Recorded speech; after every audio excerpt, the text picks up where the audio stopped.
Hello नमस्ते हजुरहरूलाई चाहिँ मेरो भिडियोमा स्वागत छ। आज चाहिँ शनिबारको दिन, आज कलेज पनि थिएन अनि हामी चाहिँ बिहानै उठेर खानासाना बनाएँ, यताउता गरेँ। आज चाहिँ लाइन आउँछ भनेर कुरेर बसेको त दिनभरि नै आइदिएन कि आज लाइन। आज उतापट्टि पोलहरू फाल्न लागेको रहेछ बाटोहरू ठुलो त्यो बनाउनको लागि, अनि त्यही भएर चाहिँ आज दिनभरि लाइन आएन। के गरौँ जस्तो भयो। आज दिनभरि कसरी कट्यो नि। अनि मैले खानासाना खाएँ, नुहाइधुवाइ गरेँ, यताउता गरेँ अनि आफ्नो स्किन केयर गरेँ। अलिअलि अब लाउनु पऱ्यो नि त, अलिकति मान्छे भइसकेपछि।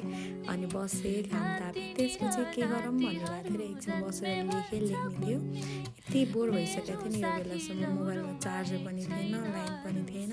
अनि साथी म भएर चाहिँ नोटहरू लेख्दै थिएँ। मैले चाहिँ पढ्न लाग्थेँ, म चाहिँ लेख्दै थिएँ।